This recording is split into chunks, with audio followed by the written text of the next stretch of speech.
Vamos a dar paso a la tercera eh, charla de la profesora Sonia Cislema en el marco de la unidad 3 de bioprocesos y procesos fermentativos, fundamentos básicos. Hoy nos vamos a referir al tema 3.5 y 3.6, clasificación de procesos fermentativos y características cinéticas del proceso fermentativo.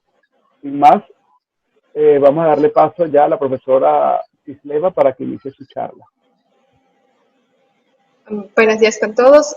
Vamos a empezar la charla de hoy, que va a ser bastante cortita, recordándoles que esto es únicamente una introducción a procesos fermentativos, ¿sí? Bioprocesos. En la continuación de esto ustedes van a ver en el siguiente semestre, no sé cuándo ustedes ven bioreactores, pero ahí ya verán a mucha más profundidad. Entonces, continuamos con la clasificación de los procesos fermentativos. Tenemos nosotros, dependiendo del criterio, varias clasificaciones.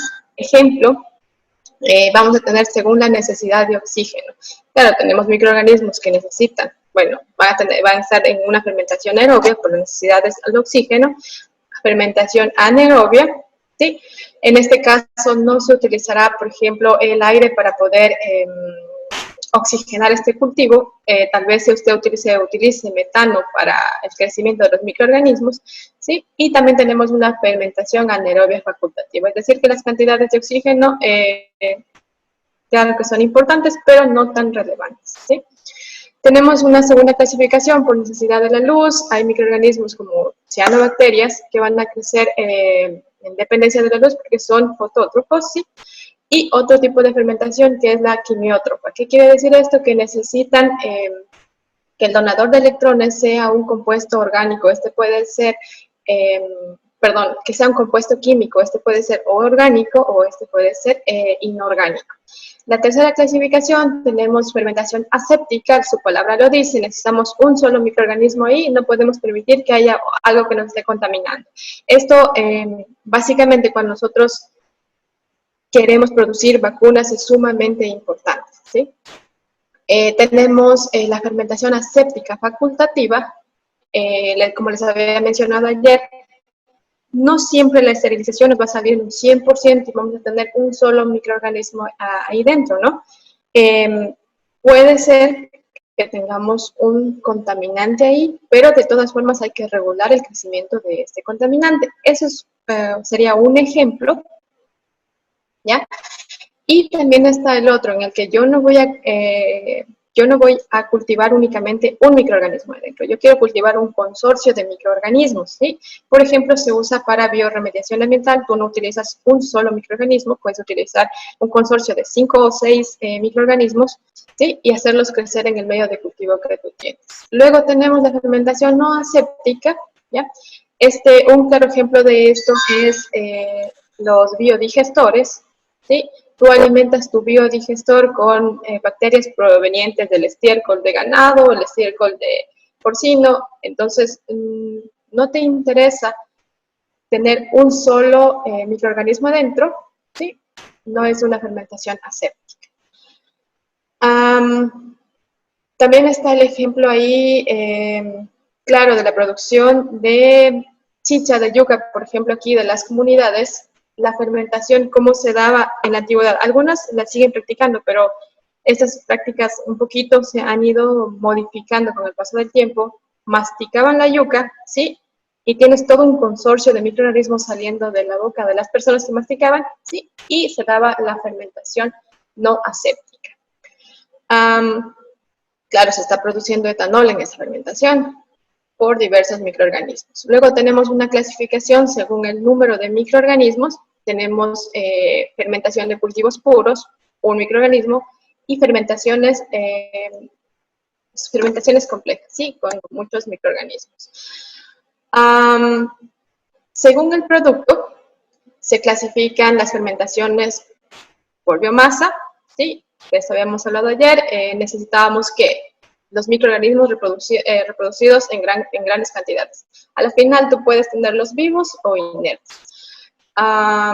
Tenemos, según el producto de metabolismo, ¿sí? Este producto de metabolismo puede ser endo o exocelular. Luego tenemos, según el objetivo de la fermentación, ¿qué es lo que quiero yo? Una bioxidación, una fermentación, por ejemplo, de metano, un biocompostaje, una biodegradación. Continuamos con la clasificación según el medio de cultivo y es aquí donde nosotros vamos a recalcar un poquito más, ¿sí? Tenemos 3 tipos de cultivos según el medio: superficial o sólida, que, por ejemplo, esas fermentaciones se dan en agares, o fermentaciones como el queso. Miren, el queso es un medio sólido, ¿sí? Tenemos la formación de los embutidos, el biocompostaje. Ayer el profe les había mencionado sobre el crecimiento de tricoderma en arroz.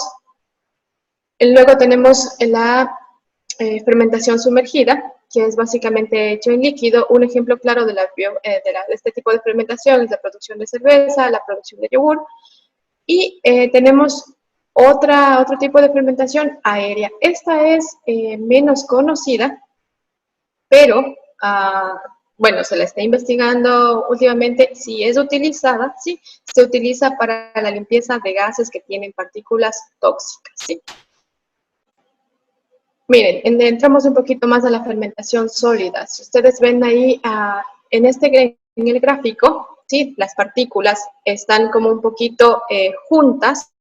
Cuando estamos creciendo hongos que son filamentosos, ¿sí? Los filamentos van a introducirse alrededor por estos espacios no se podría decir particulares, pero entre los espacios de estas partículas están introduciéndose las hifas. En el otro caso, ustedes van a ver las partículas, y lo que se ha formado alrededor de esas partículas es un biofilm, ¿sí? Ahí van a tener bacterias creciendo alrededor de esa partícula. Los hongos van a ir segregando enzimas para degradar esas partículas, y las bacterias van a provocar lo mismo en los enlaces de estas partículas.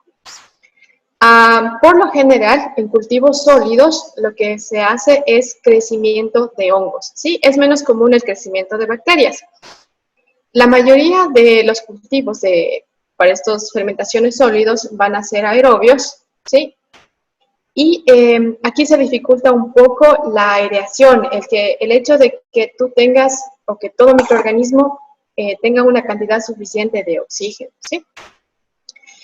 Ese tipo de fermentación, por ejemplo, los vamos a utilizar para el compostaje de los residuos orgánicos, ¿ya? Y la producción de alimentos. Como, si ustedes ven a su derecha, van a tener ahí el tempeh. El tempeh es una fermentación que se hace en la soya. Se cocina la soya, se esteriliza, ¿sí? Y se siembra este hongo, Rhizopus oligosporus. 48 horas después, ¿sí? El hongo va a cubrir todos los espacios entre las ollas y listo. Ustedes pueden freír este tempeh, ¿sí? Es una fuente rica de proteínas que se utiliza, por lo generalmente se come en el sureste asiático, ¿sí? Y podría reemplazar la carne. Recordemos que los hongos son una fuente bastante buena de proteínas, que puede reemplazar la proteína de origen animal. Otro ejemplo de este es el kojic. Si por ahí les interesa un poco más, pueden seguir los videos de producción del tempeh. Bueno, se utiliza este tipo de fermentación sólida para producción de enzimas, pigmentos, aditivos, hormonas. Miren, son controles biológicos y la bioremediación. Quienes estén interesados en esto, bioremediación, ¿sí? Miren, el ejemplo que tienen ahí es de un fermentador para un sustrato sólido, ¿sí? Está por columnas.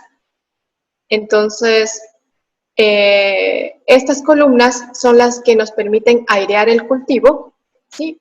Y tenemos varios estratos ahí donde vamos a tener el medio sólido.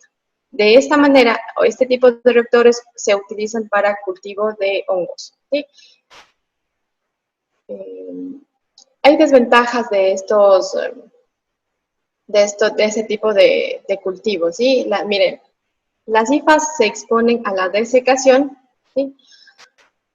La temperatura, oxigenación de nutrientes también son de difícil control. Y otra cosa, si nosotros estamos cultivando levaduras que tienen hifas, si nosotros provocamos un movimiento mecánico, ¿qué es lo que estamos haciendo? Destruyendo estas hifas. Entonces, esta es una de las desventajas de este tipo de cultivo. Nos vamos nosotros a la fermentación diluida, pueden ver ustedes ahí las partículas, ¿sí? Se ha formado alrededor de esas partículas el biofilm, ¿sí? Que son las bacterias que están alrededor, todo degradando todas las macromoléculas que estén formando estas partículas, ¿sí? Los espacios, obviamente, en este medio líquido, los espacios entre partículas van a ser mucho mayores, entonces es de mucho mayor acceso a las bacterias. Ven ustedes un ejemplo, en laboratorio se está cultivando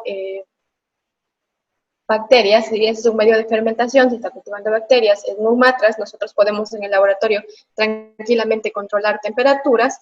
Al ser un medio pequeño, nosotros sí necesitamos la agitación para lograr que todo el medio de cultivo se mezcle, pero sin embargo no diríamos que es algo estrictamente necesario, ¿sí? Cuando vamos haciendo el escalamiento, ya necesitamos controlar la oxigenación, el movimiento de partículas, que todo sea uniforme.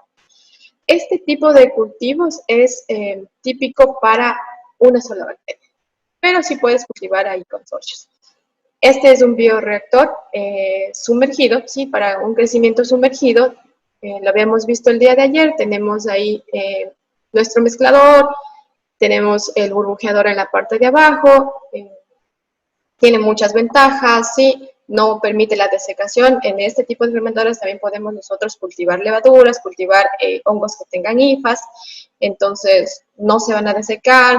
Aquí se va a poder controlar un poco mejor la temperatura, la oxigenación, la cantidad de nutrientes, el pH.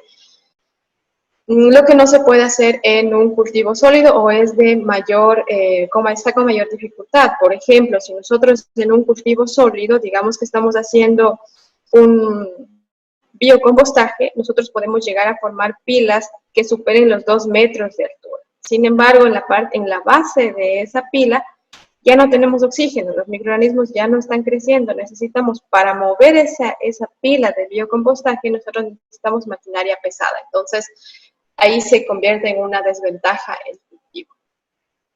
Por este tipo de cultivo en líquido, en cambio, también, por ejemplo, están los biodigestores, ¿sí?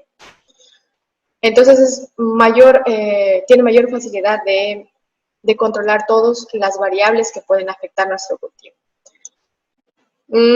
Este es un fermentador de tipo gaseoso. Lo que se hace en este tipo de fermentador es las bacterias son inmovilizadas, ¿sí? En algún agente y se hace circular el gas, ¿ya? El gas va a estar circulante y van a haber unas tuberías que nos hagan recircular el gas nuevamente. Y el gas va a estar circulando a través de estas bacterias que están suspendidas en un inmovilizador. Otra de las clasificaciones importantes de los procesos fermentativos es según el proceso industrial.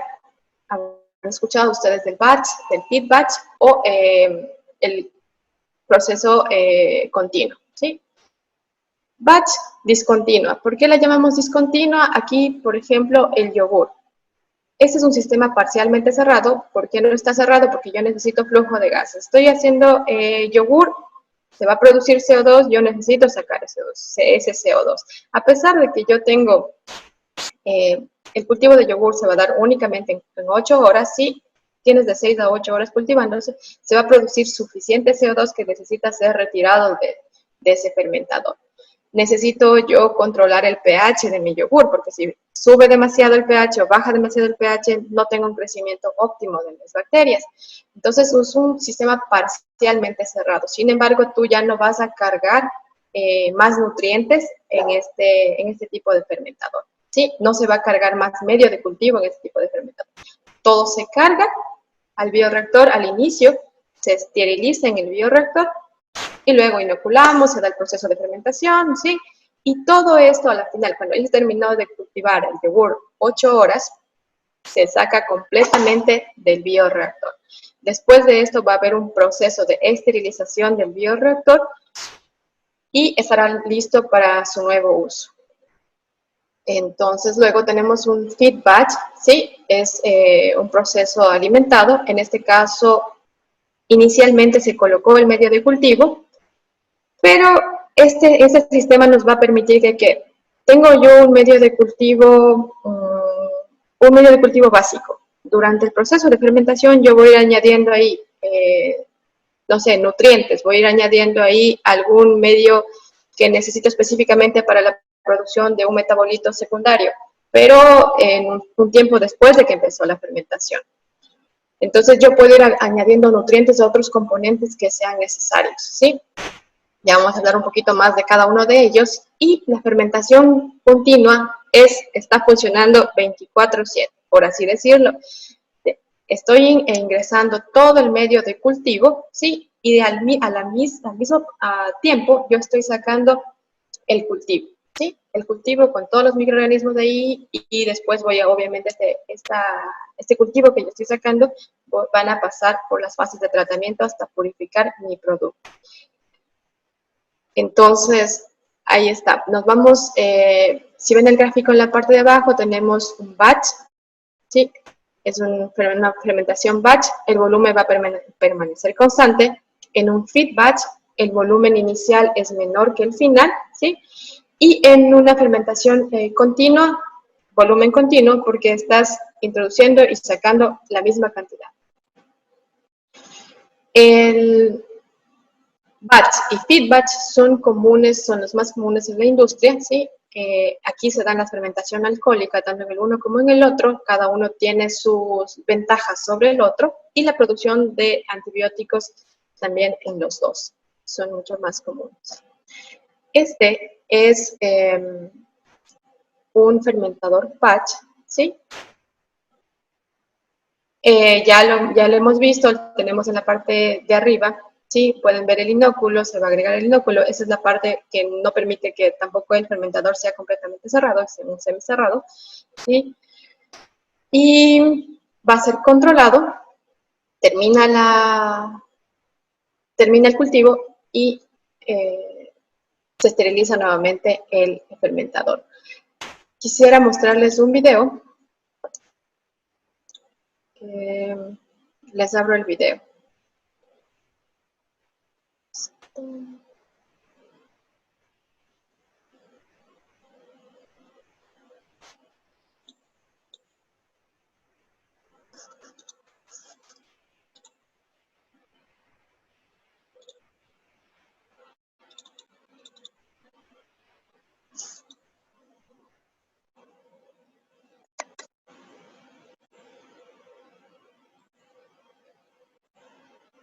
Sonia, recuerda que tienes que compartir la pantalla del video.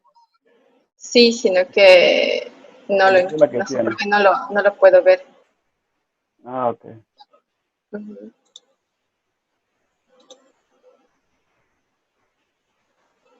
Ya,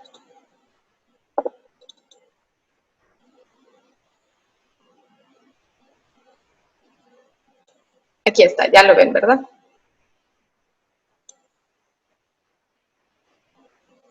Sí.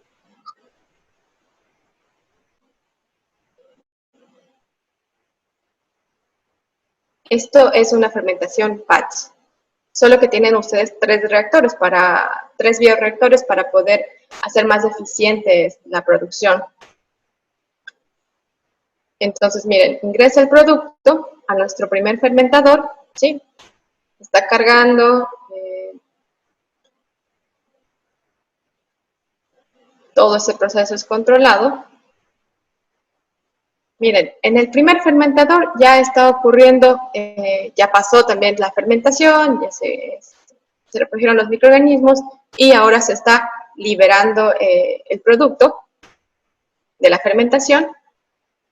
Está sucediendo continuamente en el segundo fermentador. Mientras está sucediendo en el segundo fermentador esta fermentación, el primer fermentador va a ser esterilizado con agua. Es como un proceso medio continuo, pero lo que quiero que vean ahí es que cada uno se está comportando como un fermentador único, ¿sí? Los 3 fermentadores no están conectados de por sí. Entra en un fermentador el medio de cultivo, crecen los microorganismos, sacamos ese producto. Lo que quieren lograr en esta planta es únicamente hacer más, tener mayor producción, pero se están utilizando fermentadores tipo batch. Vamos a continuar.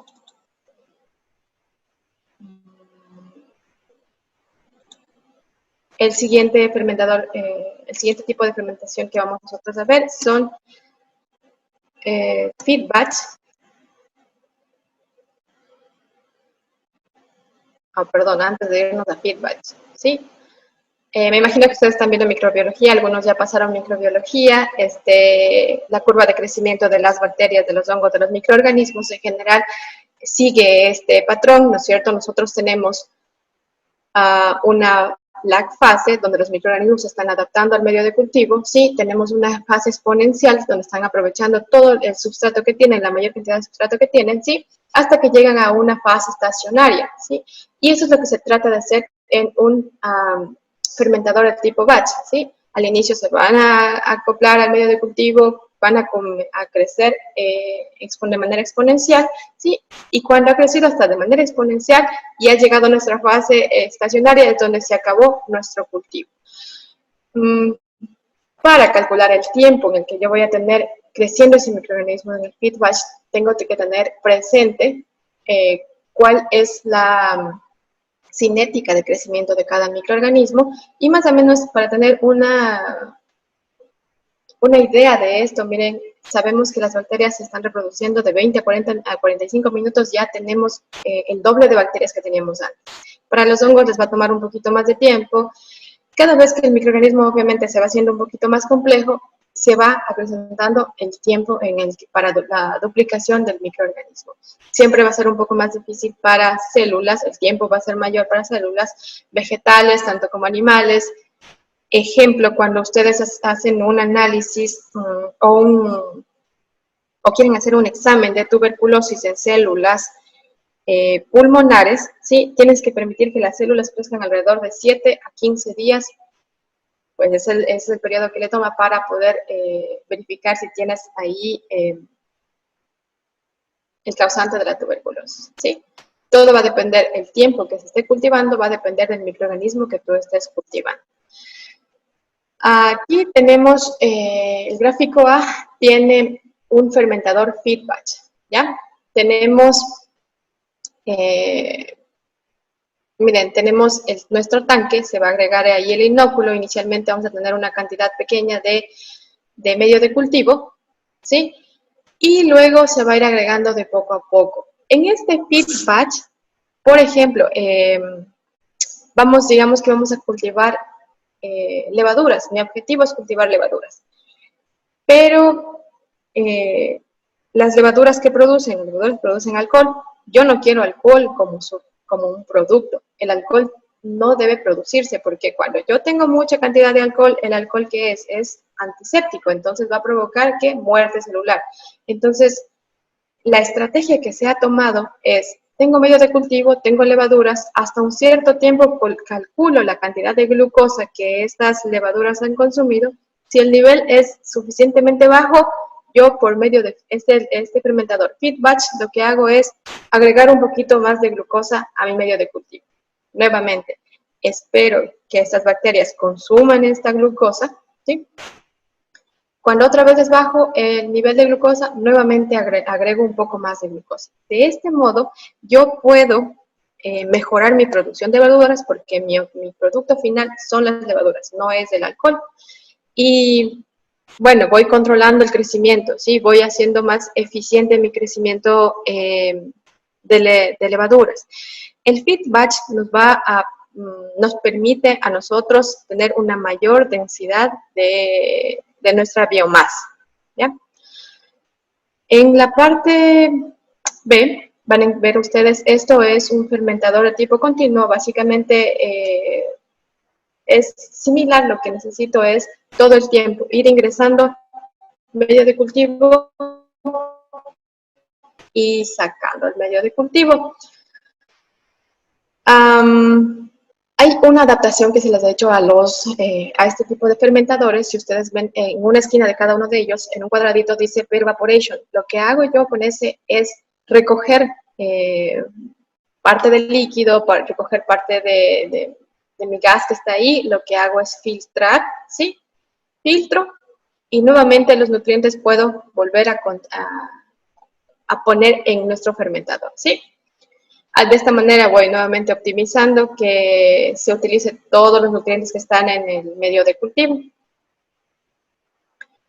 En la parte C, ustedes van a ver un diagrama de un proceso continuo. Entonces, en este caso, estos dos fermentadores que ustedes ven ahí están conectados. Yo terminé la fermentación en mi primer fermentador y luego me voy con todo este producto del primer fermentador, paso al segundo fermentador. ¿Ya? Este proceso nos puede ayudar para nosotros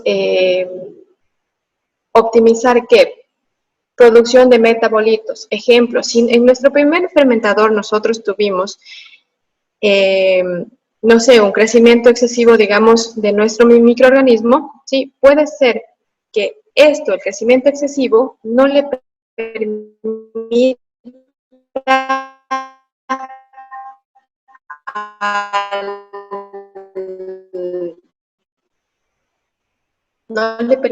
a este microorganismo producir mi metabolito secundario. Y no permite que este producto, este metabolito secundario, no permite que mis microorganismos crezcan en masa. ¿Sí? Miren, esta es una fermentación por etapas. Tenemos los dos bioreactores. Este es un ejemplo de producción de vacunas, ¿sí? En el primer bioreactor lo que nosotros vamos a hacer es producción en masa. Necesito muchas células allá adentro, ¿sí? Entonces voy a inocular mis células, hago crecimiento de células, ¿sí? Y paso todo mi producto a mi segundo fermentador. En este segundo fermentador yo voy a inocularles virus a las células. ¿Sí? Este es un ejemplo de uso de un fermentador continuo y es con varias etapas.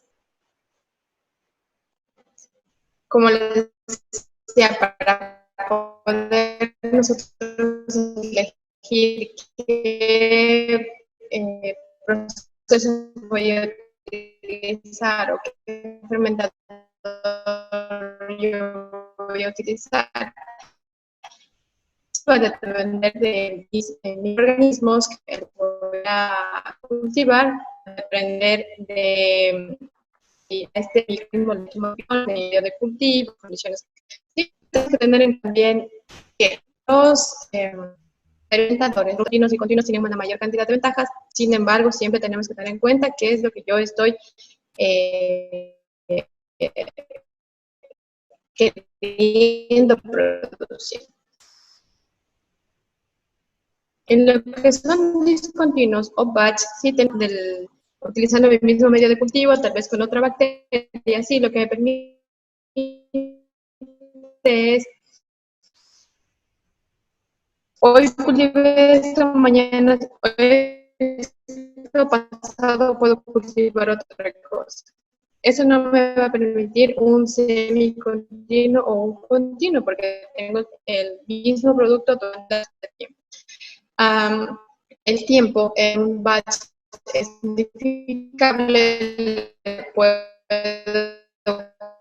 cultivar yo 8, bueno, si no termino a las 24 horas y se acabó. Siempre puede haber una acumulación de mutaciones, y cuando esta acumulación de mutaciones ha ocurrido durante mucho tiempo, ¿sí? Dentro de unos, digamos, si yo estoy haciendo un crecimiento continuo, dentro de un mes o dentro de 6 meses, el organismo que yo estoy cultivando va a diferir del organismo inicial, ¿ya?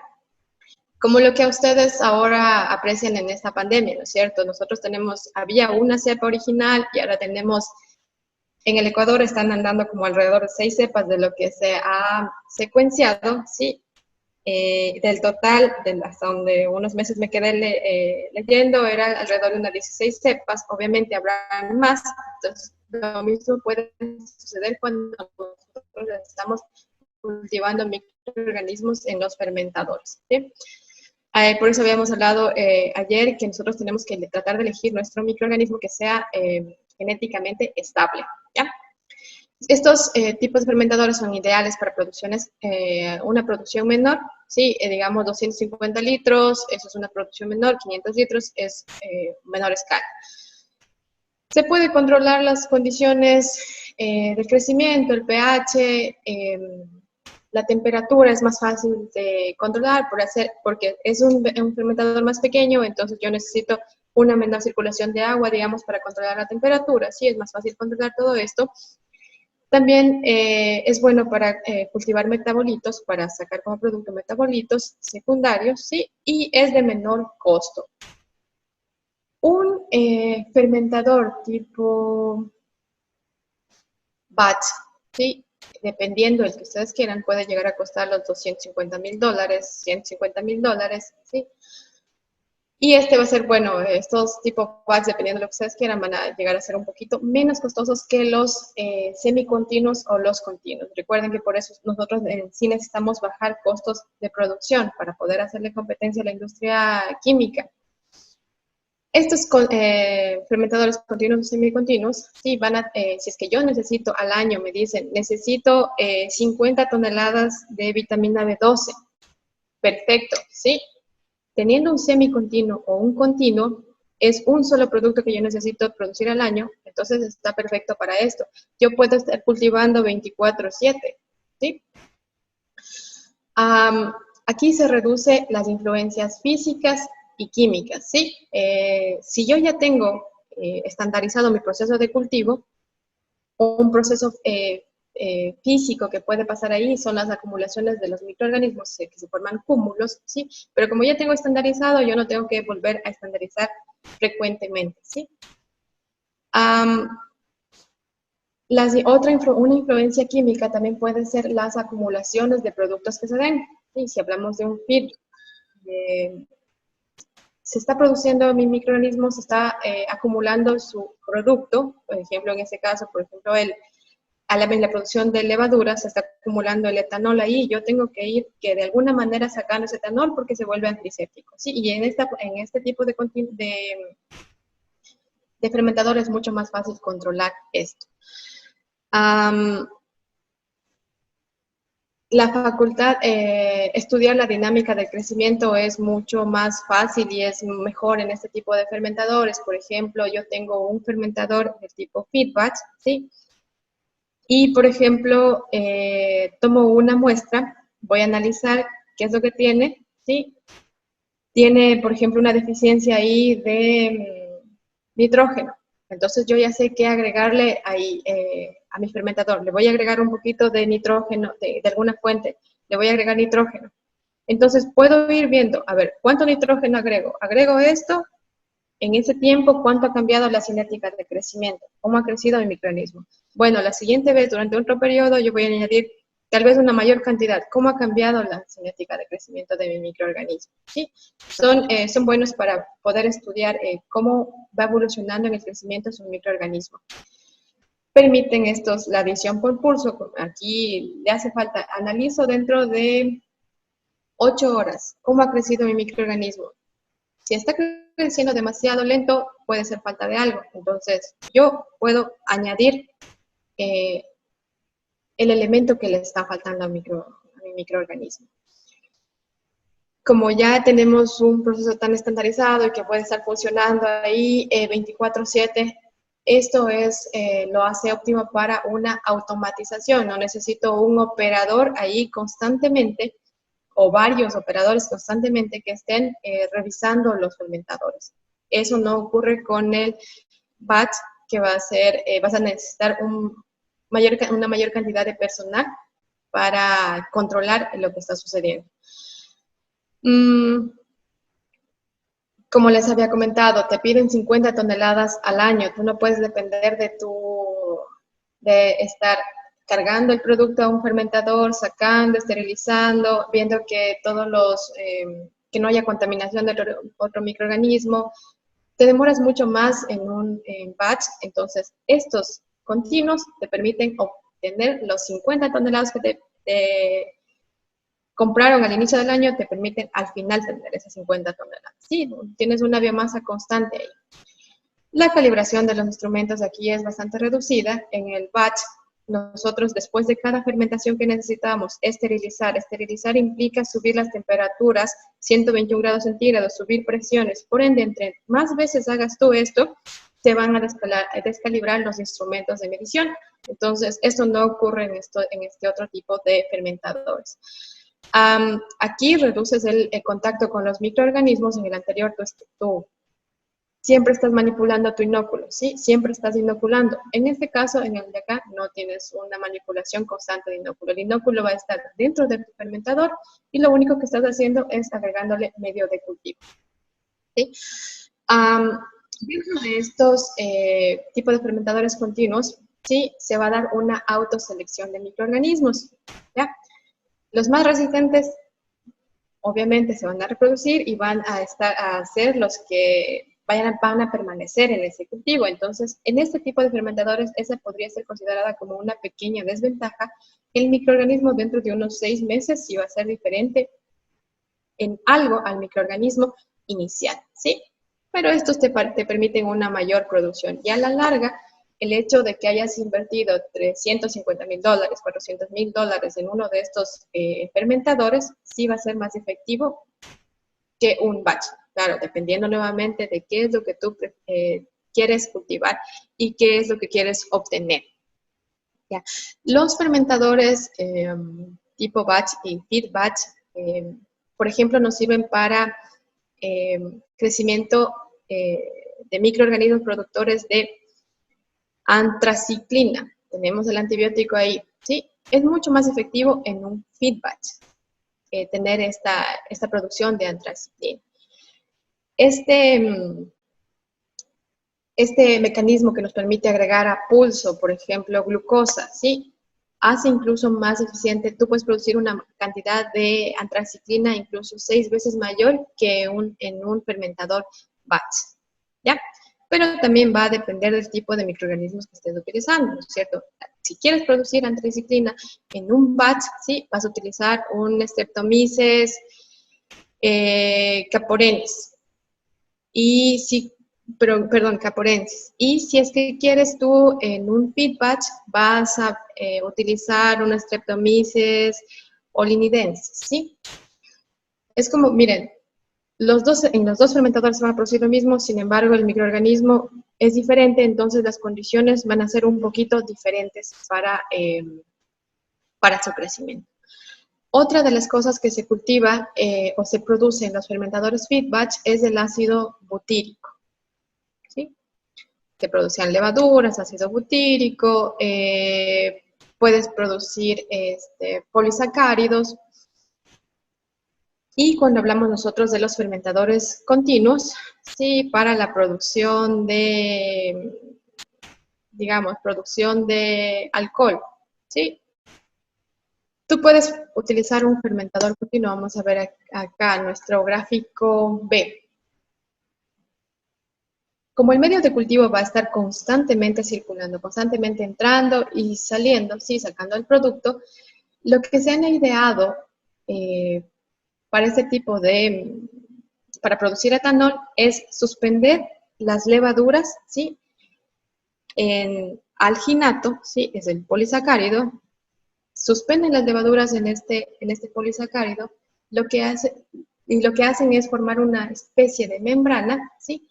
El medio de cultivo va ingresando, ocurre la biotransformación en esta membrana y se va sacando el producto, el etanol. De esta manera no tienes una acumulación de etanol allá adentro que luego vaya a inhibir el proceso de cultivo, ¿ya? También con este tipo de fermentación continua, tú puedes producir hidrógeno, ¿ya? El hidrógeno puede reemplazar a los combustibles de origen de petróleo, ¿sí? Para ese tipo, para producir hidrógeno, tú no necesitas aireación, ¿sí? Porque no se utilizan bacterias que utilizan el oxígeno, ¿sí? En este caso, la fuente de carbono va a ser el malato y puedes obtener el gas como producto de fermentación. Siempre tenemos que tener en cuenta cómo puede crecer el microorganismo, qué condiciones necesita el microorganismo, ¿sí? Por ende, siempre antes de empezar el cultivo, nosotros tenemos que hacer estas cinéticas de crecimiento. Cuando es a nivel laboratorio, tenemos que analizar cómo está creciendo mi microorganismo. Cuando se ha hecho una pequeña escala, ya digamos a unos 10 litros, a unos 25 litros, también tengo que evaluar cómo está creciendo mi microorganismo, ¿sí? Y esto nos va a servir para nosotros ya escalar al batch, al feed batch y un batch continuo, ¿sí? Entonces, para el análisis de esta cinética, sí hay varias variables que podemos tomar en cuenta. Una de las variables es cómo va a crecer mi microorganismo en función a la concentración de mi sustrato. Tal vez nosotros tengamos en mente ahí mayor concentración de sustrato, mayor medio de sustrato, sí, más va a crecer mi microorganismo. Esa sería nuestra idea. Entonces, si ven en la parte, en el gráfico, ustedes ahí en la gráfica tienen un crecimiento del microorganismo, ¿sí? Llega a la fase exponencial y lo ideal es llegar a la fase estacionaria y se acabó. Pero esto es en función del sustrato, pero hay varias cosas que se deben tomar en cuenta. Se podría decir que, miren, disminuye la concentración de sustrato, por ende, ¿qué va a pasar con el crecimiento celular? Disminuye el crecimiento celular. Mayor concentración de sustrato, tengo yo mayor crecimiento celular.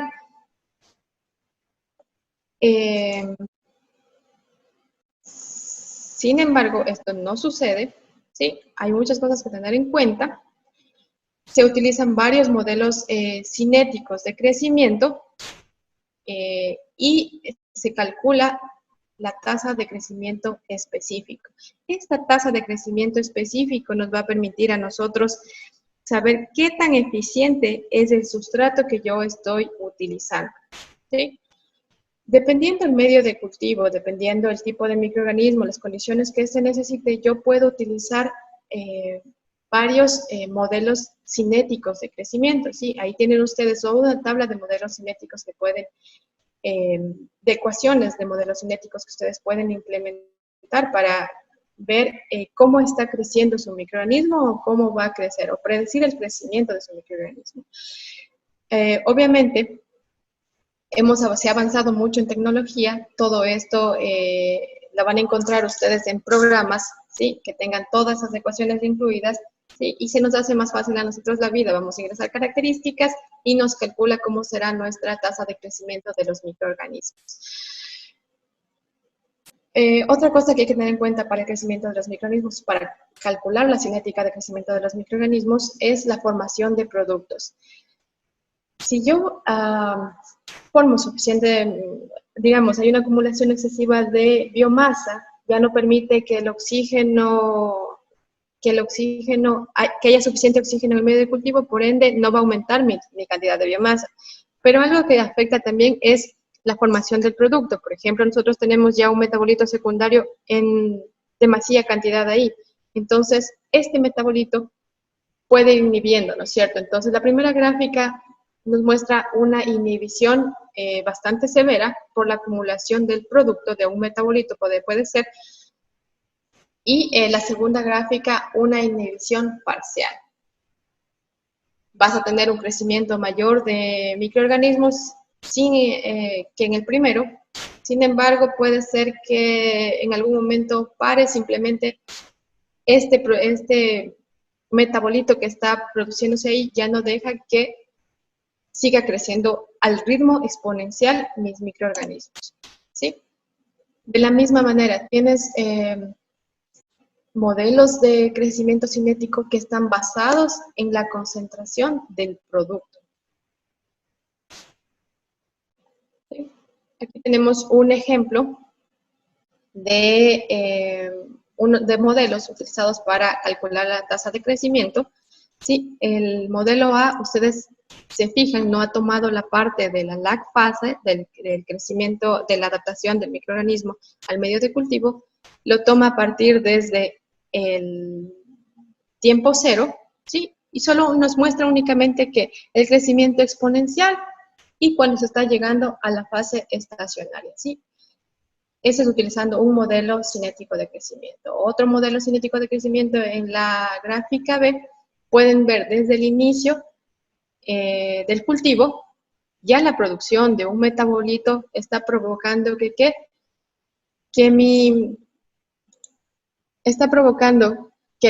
mis microorganismos cesen su tasa de crecimiento, ¿sí?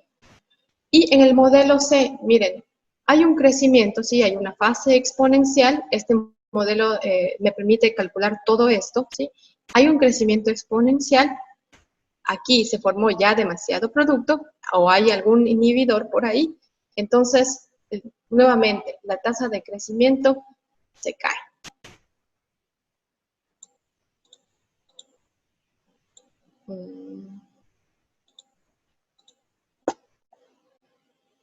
Ahora, hay modelos de crecimiento cinético que te permiten calcular cuál será la tasa del microorganismo, ¿sí? Pero que tienen en cuenta ya dos variables, el sustrato, ¿sí? ¿Qué es lo que tengo yo en mi sustrato? Y qué es lo que tengo de producto. Hasta ahí, nosotros hemos tomado en cuenta solo dos variables. Sin embargo, no podemos decir qué pasará con la tasa de crecimiento específico si yo le agrego variables como temperatura, como pHs, si yo no tengo una cinética, algo de crecimiento, una idea de cómo está ocurriendo la muerte celular. Recuerden que son seres vivos, entonces van a tener una cinética de muerte celular y no queremos que esta cinética de muerte celular sea más acelerada que la del crecimiento celular, ¿sí? Eso ya depende del microorganismo que esté utilizando. ¿Qué sucederá con la cinética de crecimiento en relación a la temperatura, al pH, como les había mencionado, a la producción de metabolitos?